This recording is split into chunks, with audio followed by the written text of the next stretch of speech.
Ukraine. This meeting was both, this conversation was both easy and difficult. Easy because Minister Lavrov basically followed his traditional narratives about Ukraine.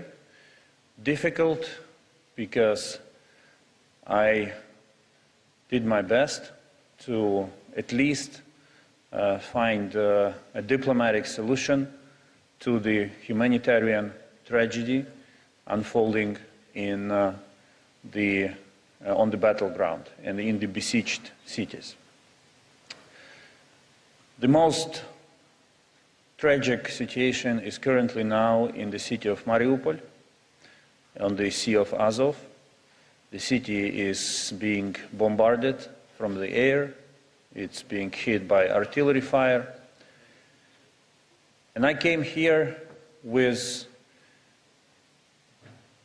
a humanitarian purpose, to walk out from the meeting with the decision to arrange a humanitarian corridor in and from Mariupol for civilians who want to flee this area of fear and struggle, and humanitarian corridor to bring in Mariupol humanitarian aid. Unfortunately, Minister Lavrov was not in a position to commit himself to it, but he will correspond with respective authorities on this issue. We also raised the issue of a ceasefire, 24-hour ceasefire, to resolve the most pressing humanitarian issues.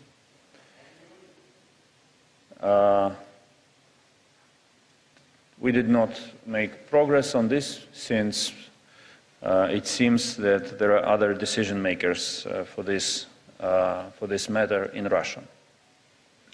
We agreed to continue efforts to seek a solution to the humanitarian issues on the ground. I will be ready to meet again in this format if there are prospects for a substantial discussion and for seeking solutions. I believe that when two foreign ministers meet, they have, by definition, the mandate to negotiate issues of peace, security, the mandate entrusted in them by their leaders, by their parliaments. And I'm ready to continue this engagement with the purpose of ending the war in Ukraine, stopping the suffering of Ukrainian civilians, and liberating our territories from the Russian occupying force. I will now say a couple of words in Ukrainian for Ukrainian cameras. Доброго дня. Була майже півтора години розмова між мною і міністром Лавровим за посередництва міністра закордонних справ Туреччини Мевлюта Чавушоглу. Міністр Чавушоглу продемонстрував дійсно те, що називається добрі послуги і високий професіоналізм у намаганні зблизити позиції двох сторін.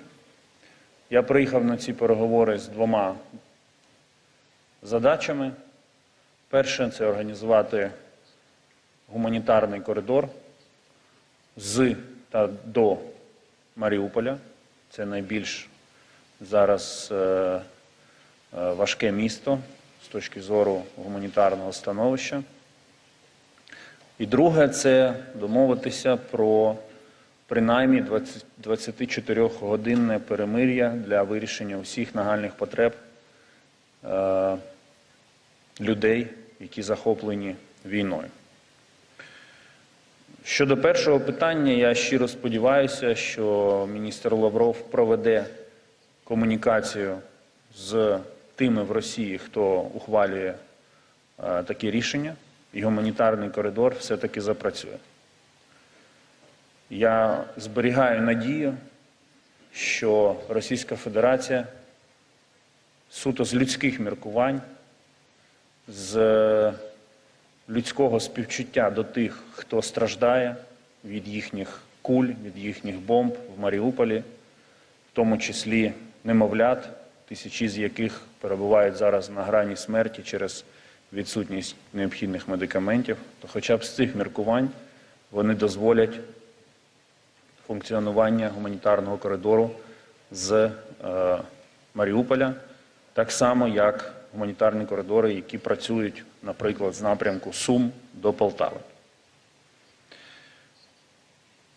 Ми не можемо зупинити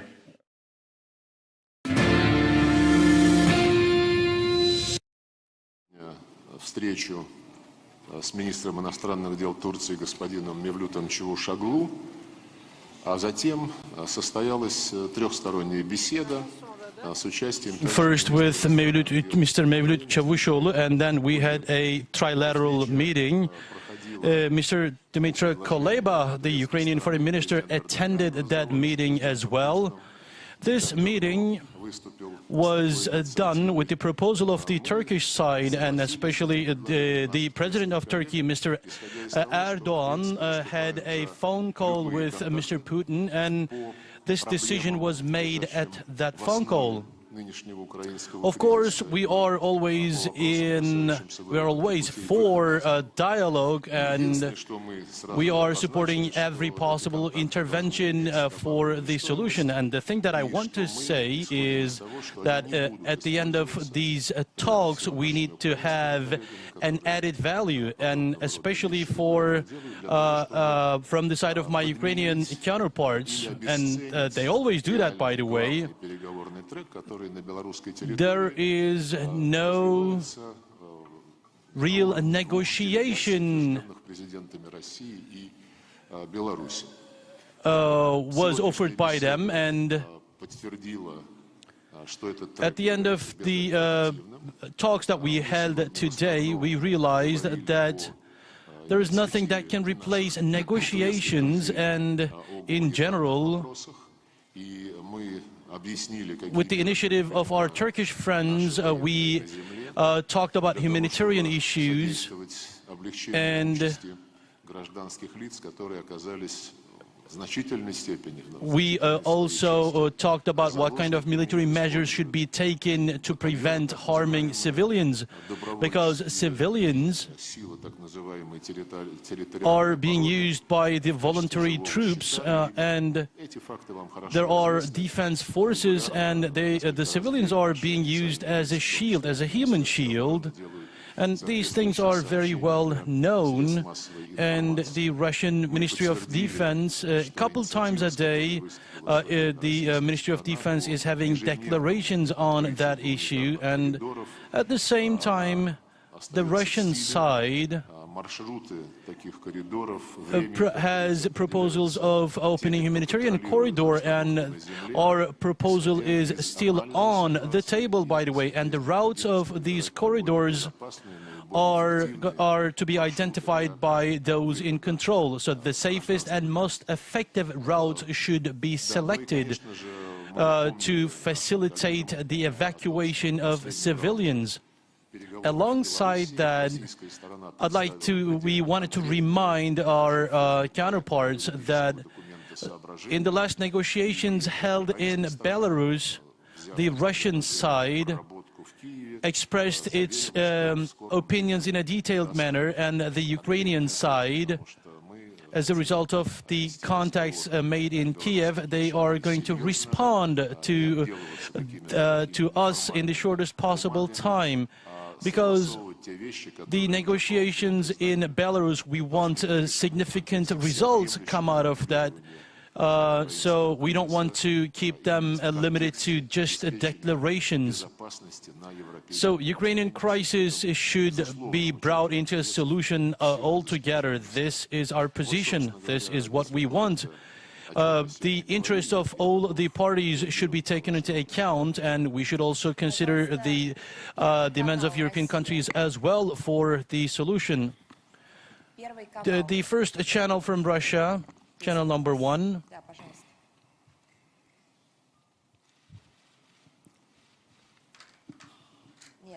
Что она чакмак Анадолу Одну Agency. секунду, хорошо, давайте. Анадолу, да? Yes, Anadolu Да, Анадолу, Agency. да.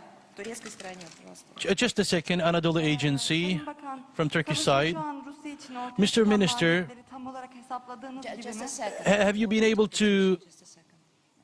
Just a second. Just a second for interpretation. Sayın Bakan, Mr. Minister, savaşın şu an Rusya için ortaya çıkan have you maliyetleri tam calculated olarak the hesapladığınız cost of gibi the mi? war for Fazlasıyla Russia? azıyla karşı Have they karşıyasınız. been as you estimated into, or is there any excess cost, or is it less than you estimated? For the weapons that you identified coming from the west to Ukraine, would you consider any other intervention for that?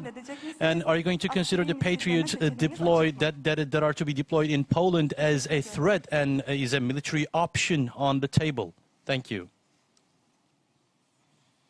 Я не очень понял в переводе, но если отвечать на вопрос... I didn't get the question perfectly, but оценки дают, во-первых, the special operations, how does it move on? самое главное дает президент. The Ministry of Defense is evaluating how it goes on, and as Commander-in-Chief, Mr. President is evaluating them as well, and he says that everything is moving on as estimated. The supply of weapons from overseas to Ukraine, well, we consider that as a dangerous act, and European Union is violating its own values, and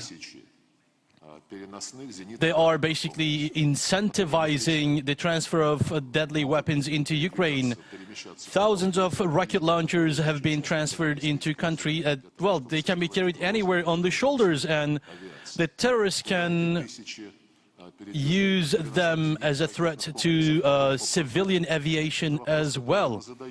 So hundreds of rocket launchers could be seized by terrorists, and when that happens, I'm asking my European counterparts, how are you going to prevent such a threat to emerge? That threat would basically be for the Russian Federation. So these rocket launchers are going to be a threat for a long time for civilian aviation as well. And they can spread across the whole Europe from Ukraine as well.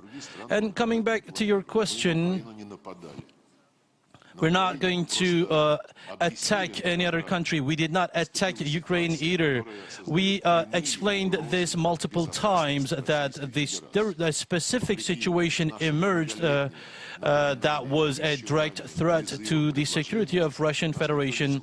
We have warned them and offered proposals for long years, and nobody listened to us. And Mr. Putin expressed his opinion in a detailed manner.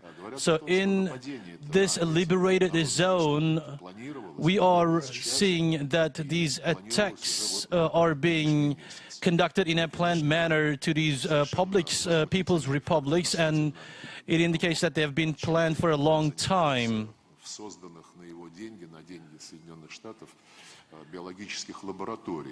Pentagon, as a result of its own acts, it developed weapons in biological labs. I'm talking about specific pathogens, and, well, they could be used as weapons in biological warfare. So they rejected that no unlawful act is being done regarding that, and Europe was univocal. They said that they have no information on that.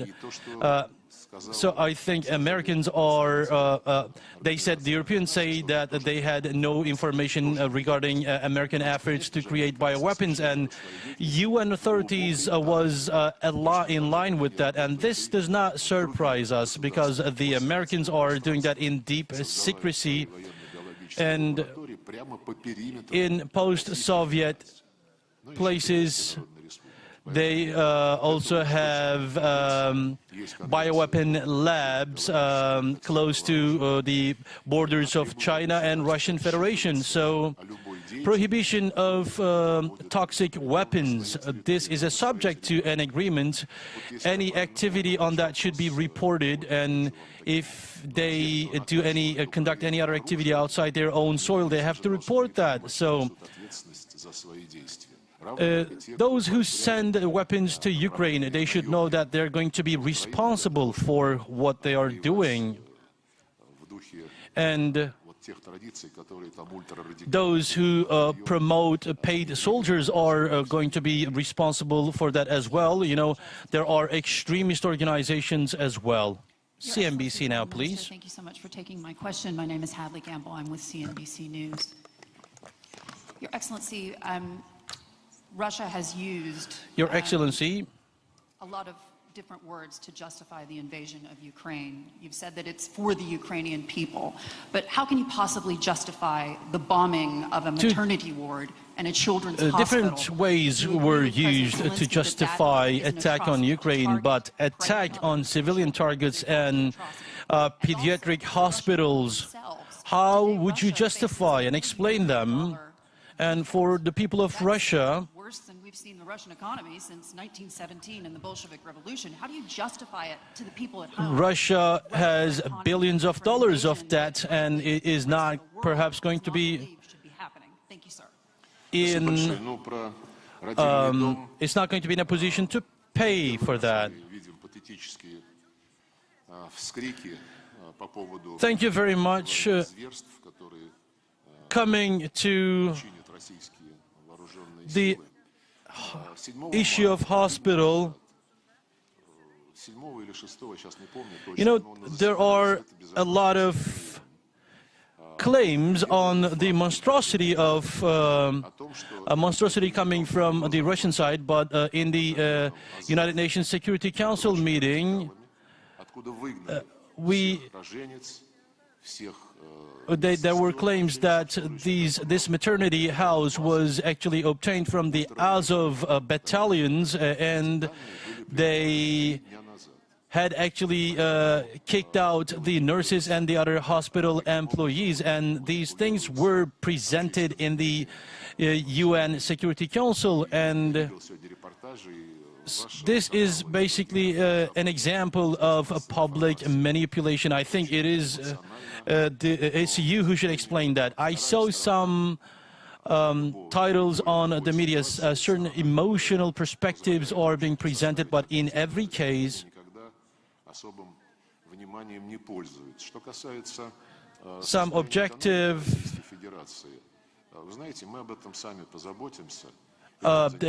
the objective information is not really of interest of the media, and our government and our president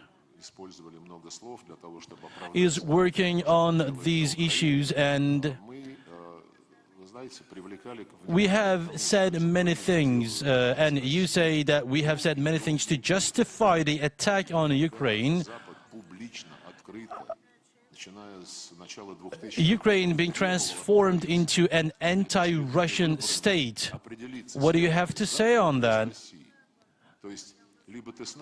From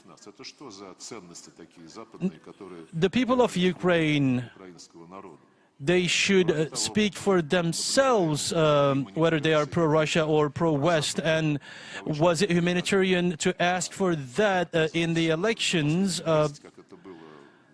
Such manipulations were made by some pro-Western candidates back during the elections, and I think it was in 2019 an anti-Russia legislation was imposed on the Ukrainian parliament, and there was no threat back in the time.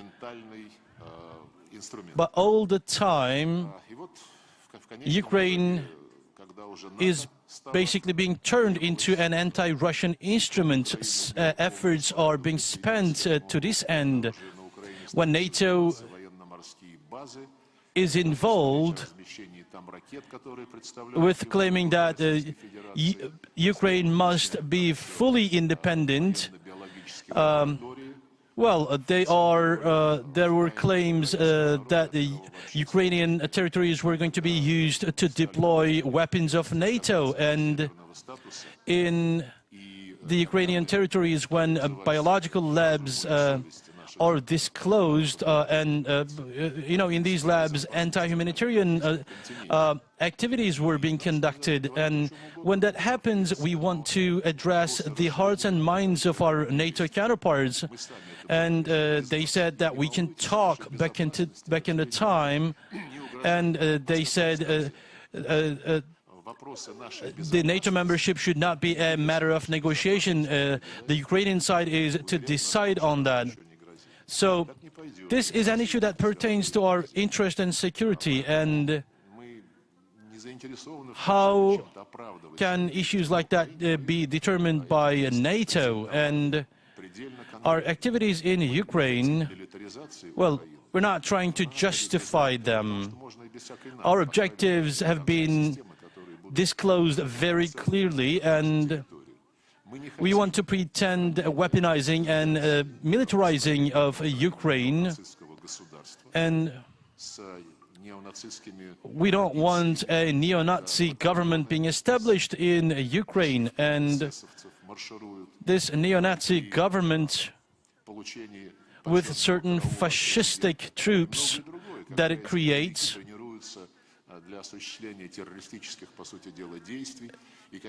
they are being saluted as an honorary troop by the head of the state from the Ukrainian side. We don't want that. We want Ukraine to be an impartial state, and as President Putin reiterated many times, we are not against the security of Ukraine with opposing the expansion of NATO. We want the security of European countries and Ukraine, but of course we care about Russia being secure as well. And on that issue, there are people who think in realistic terms, and that creates optimism on our side. Our people face certain difficulties, yes, and throughout our history we had difficult times as well, but from this crisis we are hoping to emerge in a healthy manner, and we want every other party to come out of this crisis in a healthy manner. There is no doubt that the West could be a good partner. Western European countries, they mention certain values, for example. Of course, we believe that they are sincere, they are honest speaking those values. But on the other side, in no other way, the right to private ownership and security interest should be undermined. So, of course, we see the interest of the Western countries and European countries being undermined with these acts, actually. And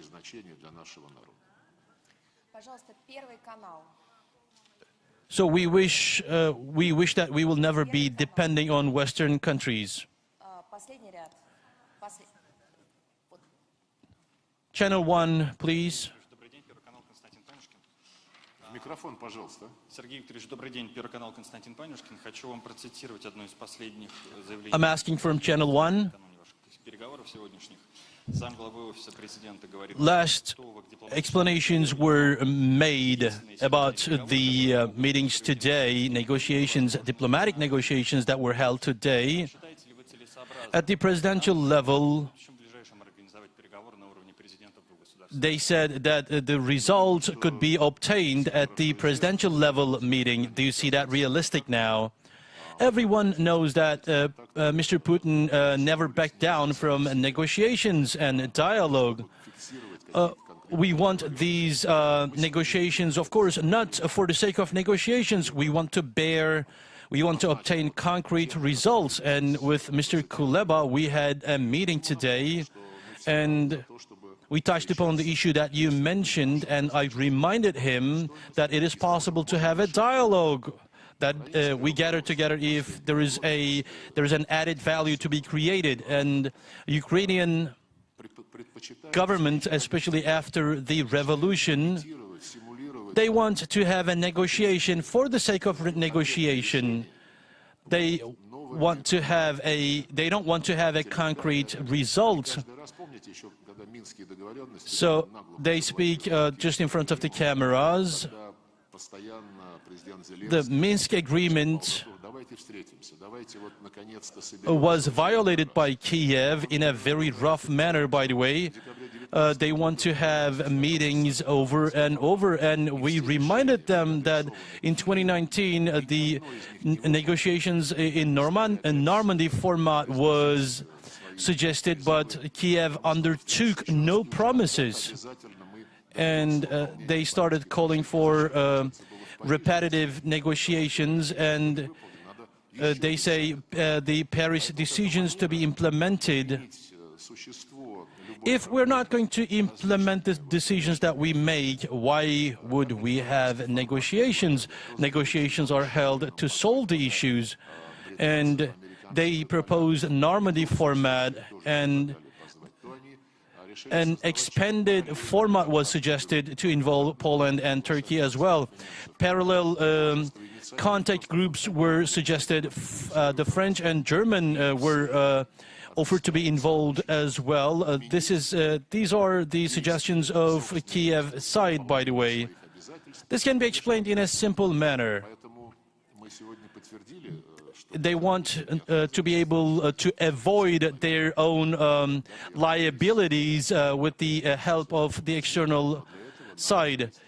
Mr. Putin is not backing down a meeting from with Mr. Zelensky, but we need to have preparatory work on that, and we should have an agreement on that in the scope of Belarus meetings, and we are expecting a concrete proposal from Ukrainian side. Now it is time for Ukrainian press. Происходит похищение, пытки. Это было в Крыму. И мы знаем о 200 крымских татарах. Я заместитель председателя Меджлиса крымско-татарского народа на Римане Джиляле. We know the situation in Crimea. We know the situation of Tatars there. So there is an invasion in the south. Women are being kidnapped, and in Zaporozhye region, Leila Ibrahimova reported that in the scope of this 8 years, you went into a different stage now. We wanted the Turkish public know what happens in Crimea. Well, you said the truth, but you're filling the news with fake news. Fake news is spreading across the internet. I didn't hear that story, by the way.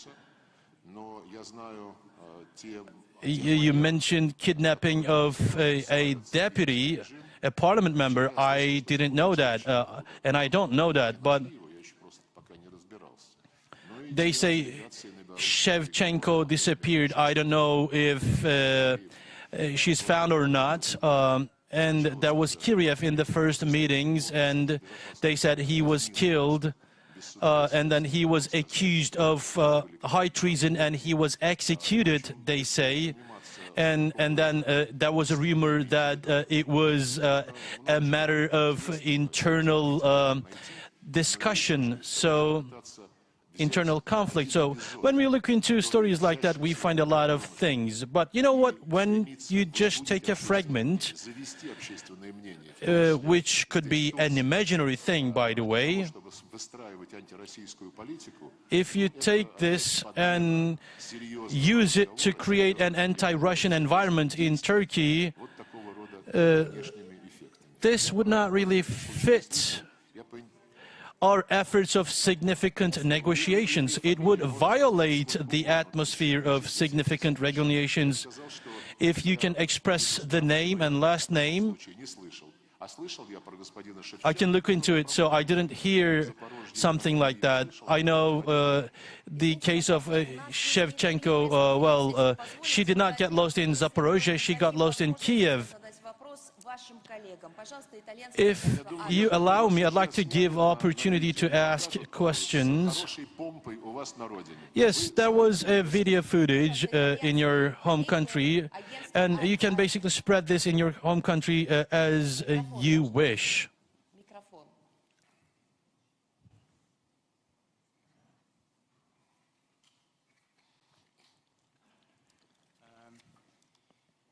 Your Excellency, thank you very much. Вы же Sky News. Мы же говорили про итальянское агентство Аджи, да? Это вы. Пожалуйста, дайте микрофон. Пожалуйста. Спасибо. Вот, Мария, здесь демократия. Ну да, они сейчас договорятся, какой вопрос получше задать. There is democracy here, Maria. Whoever wants can get the microphone. There are some voices about the use of biological weapons during the attack. About the biological warfare, there are claims that the biological warfare was used in the attacks. Well, I said that previously. Pentagon has established, there are claims that Pentagon has established tens of biological warfare labs in Ukrainian territories, and this is creating a lot of concern for us. Such laboratories are subject to prohibition of biological warfare agreement, and on that issue we asked a lot of questions and we want answers. Such trials, of course, cannot be put into a peaceful context, and they are basically ethnically used weapons. There is no doubt about that. Microphone, please. Сергей Викторович, США заявляют открыто, что своим послам дали My name is Sergei Viktorovich. The United States of America против России. А вы давали соответствующие указания нашим послам, чтобы убеждали не присоединяться, и вообще вот эта изоляция, о которой говорит Запад, она в голове у Запада или есть действительно какие-то тревожные? Знаете, мы своих послов в любой ситуации максимально подробно ориентируем. Did you give any instruction to your embassies that they should avoid joining anti-Russia activities? In the scope of the Foreign Ministry, we have conducted some research, and based on the true information, we send this information to our ambassadors, and they work in the scope of their duties. And we don't want them to run into places and people. What the Americans are doing is, you know that they're not actually hiding that, from India to Egypt and from there to Eastern Asian countries. They are pressing these countries to join the sanctions, and such, even they're asking it from China and from countries with deep traditions, and from these large countries it is not really a proper act from the American side to press them to join. Это итальянский Sky News, а это оригинальный. British Sky News Minister Dominic Waghorn, Sky News in the UK. Thank you for taking my question. You said some time ago that Russia had no intention to invade Ukraine. I think today you said that Russia did not invade Ukraine, when it clearly has. You've also said that Russia would not hurt civilians, and thousands have been hurt, their homes destroyed, and it seems now hospitals being attacked. Why should the Ukrainians take you seriously, with all due respect? Why should they believe a word you say and the rest of the world? We're present. Why would we believe in what you have to say? Well, about the the claims on attack on hospitals and civilian houses, well, I responded to this question. 3 days ago, we had a specific declaration on the UN Security Council. We revealed the truth about this maternity house, and we spent utmost effort to prevent military operation.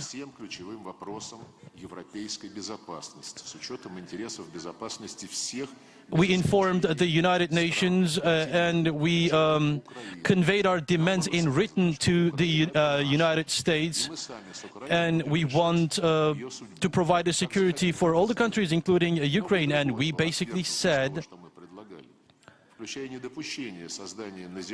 most certainly decisions to be made about Ukraine, well, our opinions should be sought. We should have been consulted with. Our president, Mr. Putin, stated that very clearly why he decided on a military operation, and I believe he explained that very clearly. And if you don't believe in what I have to say, you can look into what Mr. Putin said on that issue. So with this, you can understand the rationale behind this operation. We want Ukraine to be an independent country, and we don't want this country to be ruled by a Nazi government, and we don't want it to impose a threat on us. And we, of course, want the Orthodox Russian Church to be independent in Ukraine as well. In the government coup attempt that took place 8 years ago, our efforts focused on inviting the Ukrainian government into a more reasonable attitude. And with the legislation that was made, Ukrainian was designated as the only language in the country. All the other languages, including Russia, they were subject to a legislation, and Bulgaria, Romania, and Hungary exhibited their concern, their discontent on that issue as well. So with this separatist legislation, they created an exception for European language. And so the only communities who were deprived of using the mother tongue became the Russians then. So only the Russian language became a subject of a prohibition. What West asks from Ukraine is that Ukraine should have an anti-Russian position all the time. And no referendum was held in Kosovo, for example, and we know that in the disintegration of Yugoslavia, this country was bombarded, and the independence of Kosovo, when it was declared, all the Western countries applauded this. And they asked for free elections. Of course, this could be done, but referendum cannot be held in Crimea. The people of Crimea does not have such a freedom. Why? Because, like Great Britain, an established country aims to avoid a big state in the Balkans, and they are following a similar policy on the Russian Federation as well. Well, once again, I'd like to reiterate that the issue here is not really Ukraine. It is about everything Russian, Russian interests, Russian culture, everything Russian is being attacked. The reaction from the Western side to our activities is that harsh, and this is the reason. And a life and death struggle is being made, and we are fighting this war for the Russian interests. Ukraine Foreign Minister Thank you very much. There is no progress on ceasefire. And my question is, Ukrainian Foreign Minister had a declaration, outcome during this meeting, and what's your plan and to ease they said there is no improvement on the issue of ceasefire. Have you obtained any concrete result here? What do you have to say on that?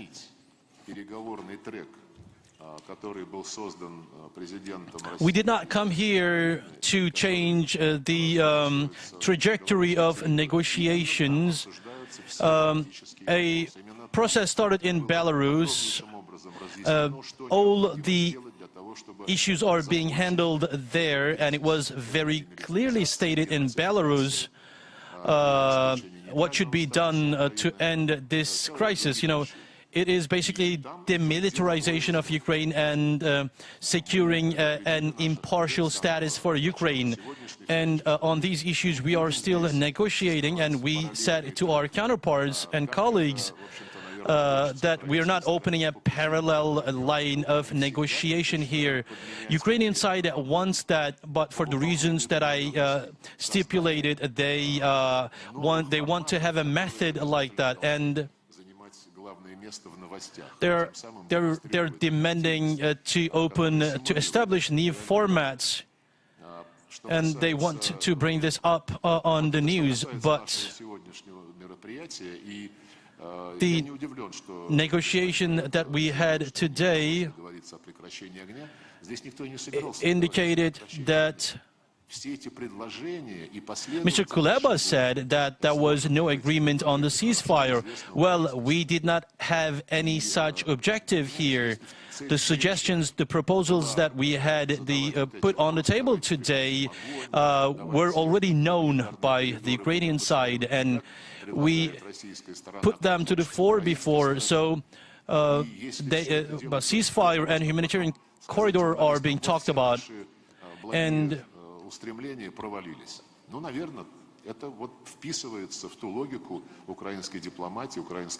they are basically talking about these issues, that their good intentions were not responded from the Russian side. This is what they want to do. The Ukrainian diplomacy is working on instant perception, and this is being done to avoid the major issues. Thank you for having me. Saida Zahidova from A News. My first question is, the USA bans import of Russian oil and gas. What is the Russian oil politics with Europe? And second question is about the sanctions. How Russia is reacting to the sanctions from different companies and countries? How is going to be your delivery of petroleum to Europe? Another issue is about the investment, about the sanctions. What does Russia have to do on that issue? We're going to resolve this issue, and we're going to resolve it as such that we are never going to be dependent on our Western counterparts again. The companies have become the tools of political attack. We are going to take such measures that we will never be in such a situation, and no one is going to be able to hurt our economy.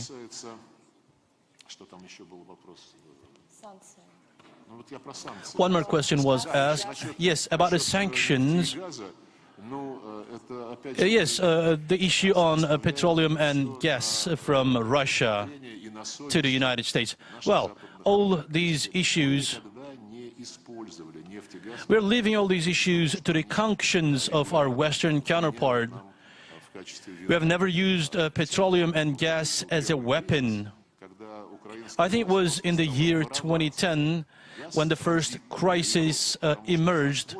The Ukrainian government started stealing the transit gas that went through the Ukrainian territories, and they stopped paying for the gas that they were buying from us, and we started delivering the transit gas. We kept delivering it.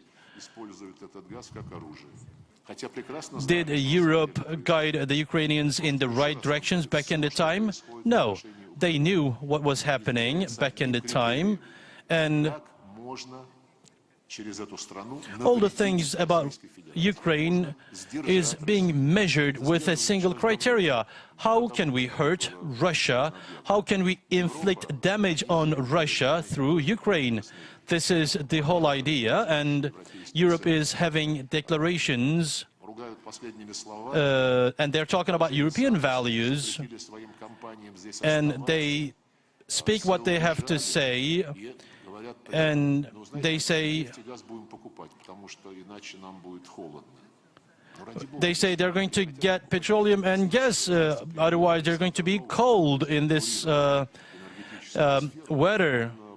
Well, as Mr. Alexei said, as our Prime Minister, Vice Prime Minister said, that we are not insisting on them to purchase Russian gas. If they have a replacement, they can use it.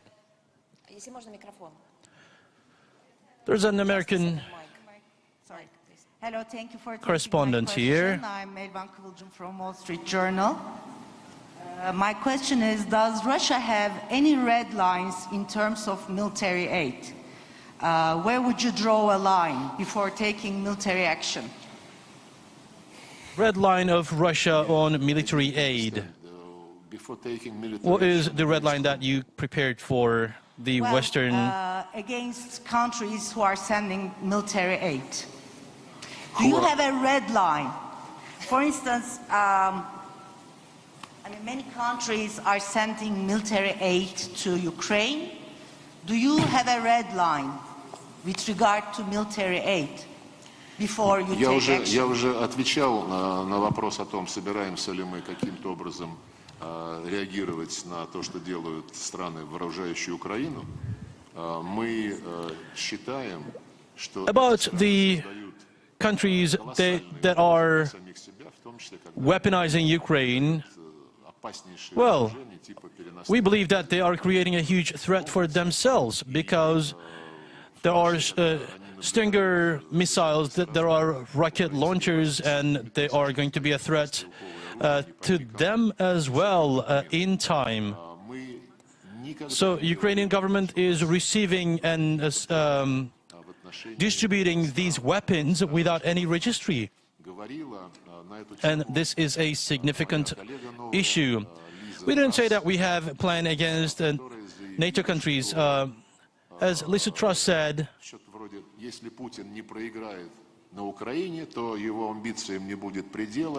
if Putin does not win in Ukraine, there is no limit to his greed. And then the follow-up attack is going to be on the Baltic countries and Moldova. We are not saying that. It is Lisa Truss who says that. The Baltic countries and Poland attack on these countries. Well, this is, I believe, spoken through a diplomacy specific to British countries. They had, declared a fake will of Peter I in time, back in time. Andrei Kolesnikov from Kommersant paper. Mr. Sergei Viktorovich, we are in a different atmosphere here. Is there going to be a nuclear war? Please tell us about that. I don't believe in that. I don't want to believe in that.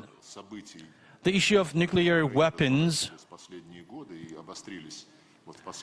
in the course of last years, tension increased, and the issue of nuclear weapons are being exclusively taken into discussions by the NATO countries. Lisa Truss, well, we talked about her today a lot. We're not disregarding the conflict within the NATO countries, she said. Mr. Stoltenberg is acting on his own, basically, and he is talking without consultation with NATO countries. If NATO wants, they said these weapons could be placed in NATO countries. And he also said that France has nuclear weapons as well. And French economy minister proudly stated that the West is declaring a total war against Russia.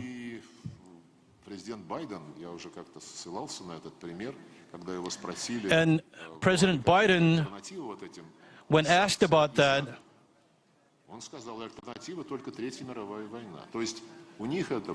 when asked about whether there was an alternative to these sanctions, Mr. Biden said that the alternative is the Third World War. It means this is crossing their minds, and this is concerning us. So they are talking about the same issues over and over. Президент Казахстана Касым-Жомарт Токаев ранее предложил Казахстан в качестве площадки для переговоров между Россией и Украиной. Рассматривает The president of Kazakhstan, Mr. Tokayev, переговоры конфликтующих сторон.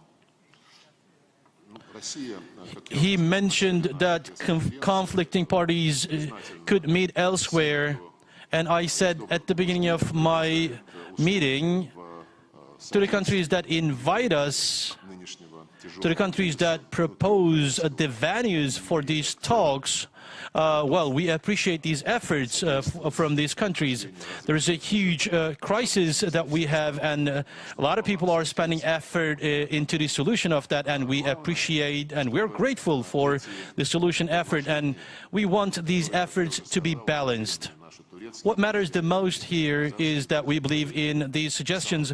Our Turkish and Kazakh friends propose these proposals, these offers with all the good intentions, but we don't want these meetings to avoid the real obligations by the Ukrainian side.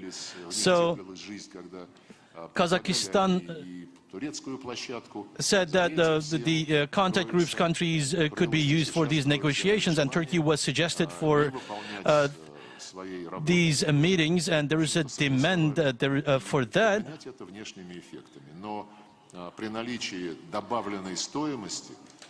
But we have to exhibit certain progress on the issues that we agreed, and we must create added value.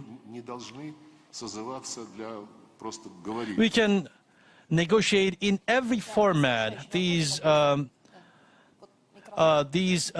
negotiations should not be done for the sake of negotiations.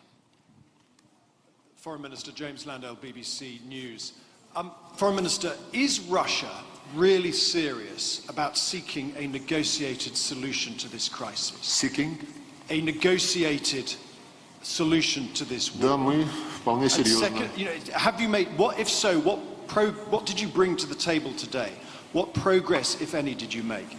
And secondly, if I may, how can you talk of diplomacy and ceasefires and negotiations when maternity hospitals are being struck, when so many civilians are dying?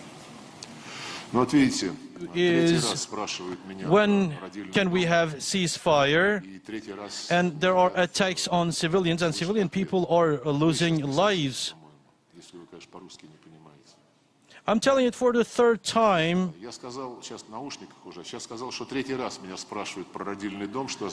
Perhaps you did not listen to what I had to say. We have been talking about this maternity house for the 3 days. We're talking about a concrete event. Your media institution, the Western media institutions, brought this issue to the agenda. On March 7th, we provided information on this maternity house. There was no patients, there was no employees in this maternity house. The Azov battalions had seized this place, and they had located the resistance forces in this place. The same thing is happening over Ukraine. over and over again, people are being used as a human shield, and in Donetsk and Luhansk, People's Republics, they are running such a fight against these two republics. So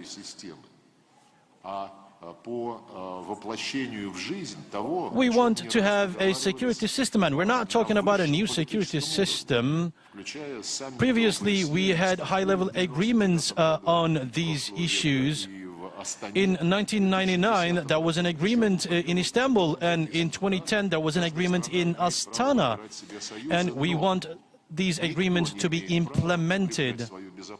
The parties can, of course, identify their alliances, but they cannot do that in such a manner. They cannot establish their own security in order to harm the security of the other parties. There was an agreement by the leaders, the neighboring countries of Russia and free world reached an agreement on that issue. Nobody could establish security that would harm the security of the other countries. And no institution should seek dominance in the field. And NATO basically violated all its obligations, and our suggestions regarding an agreement between NATO and Russia, it was done under the light of principles, and we want those agreements to be implemented, and we want them to be binding.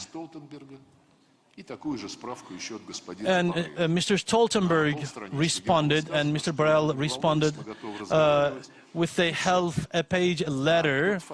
They said, "Do not worry, we are ready to negotiate," and this is all they had to say. And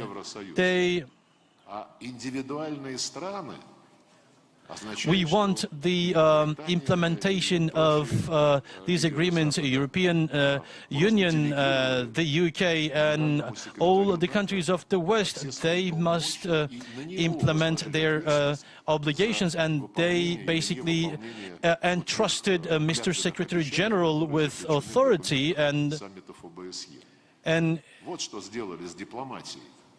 so his duty is to implement the agreements, the agreements that were signed with under oath. So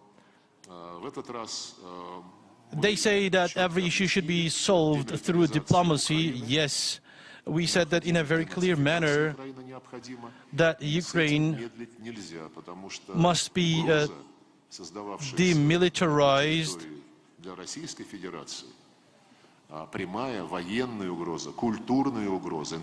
There is a threat for the Russian Federation here, and there is a cultural, civilizational threat there.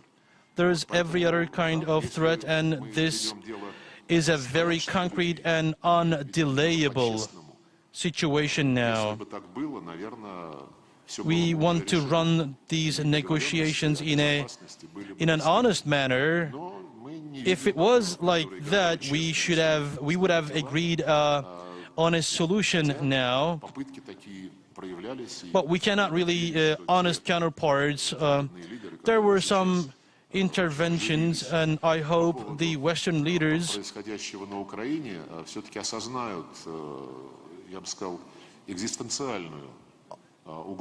I hope they comprehend what happens actually in Europe. I wish they're going to comprehend the threat that is forming in Ukraine against Europe as well. About evading the responsibilities, well, we want to end this war. We want, of course, to end this in favor of the republics, and we say that we don't accept this bloody coup attempt, and